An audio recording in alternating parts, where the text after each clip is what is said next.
कहानी एक ऐसे घर से जहां शादी का माहौल है, लेकिन टेंशन और शांति इतनी कि शादी का घर किसी जंग के मैदान जैसा दिख रहा था। अरे जैसा मर्जी डेकोरेशन कर दो, पैसों की चिंता मत करो।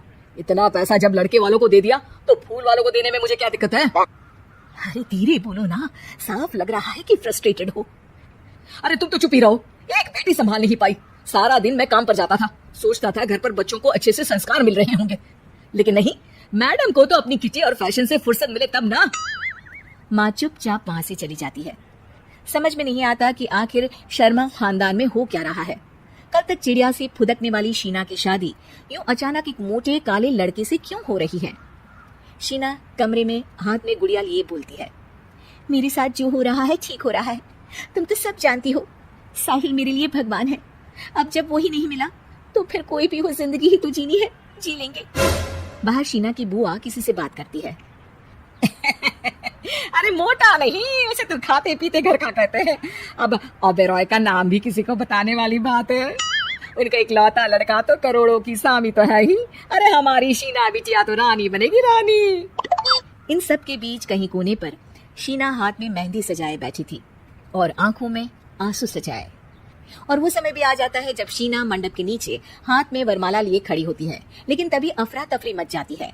कोई कहता है, अरे लड़के की माँ को हार्ट अटैक आ गया। अरे अच्छी खासी थी, कैसे हो गया? अरे कहते हैं ना, किसी किसी लड़की के पैर अच्छे नहीं होते, हो सकता है कि मनहूस है ये लड़की। शीना पास खड़ी सब सुन रही थी। फिर शीना अपने कमरे में आ जाती है। शादी ये कहकर नहीं होती कि लड़की मनहूस है। अब लगातार शीना के लिए लड़के देखने आते, लेकिन आस पड़ोस या किसी के कहने पर शादी हर बार टूट जाती। लेकिन एक दिन, अंकल, मैं काफी दिनों से आपसे मिलने की कोशिश कर रहा था, लेकिन हिम्मत नहीं हो पा रही थी। अरे बेटा, हिम्मत तो हमारी टूटी पड़ी है। वैसे कौन हो तुम? अब मेरा नाम साहिल है अंकल। मैं शीना से प्यार करता हूँ और उसी से शादी करना चाहता हूँ।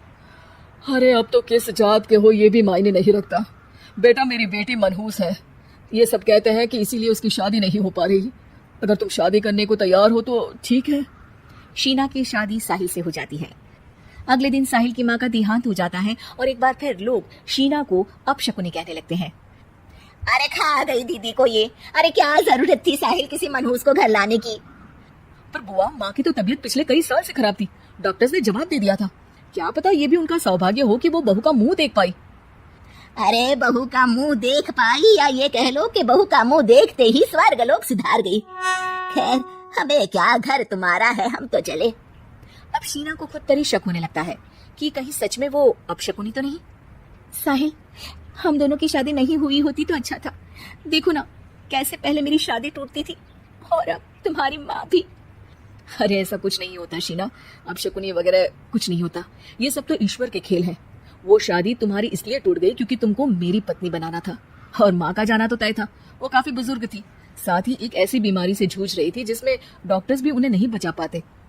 शीना साहिल की बात सुनकर तसल्ली कर लेती है और वहां से चली जाती है।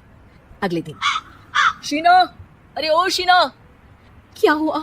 उफ, कहीं फिर मेरी वजह से कोई नुकसान? अरे नहीं नहीं शीना, तुम जानती हो जिस प्रॉपर्टी के केस को हम बरसों से लड़ रहे थे उस पर फैसला आ गया, वो भी हमारे हक में। अब हम करोड़पति हो गए शीना। शीना शांत रहती है। अरे क्या हुआ? करोड़ पत्नी बनकर तुमको खुशी नहीं हुई? शीना की आंखों में पानी आ जाता है। चलिए जी, कुछ तो अच्छा हुआ मेरी जिंदगी में आकर आपके साथ।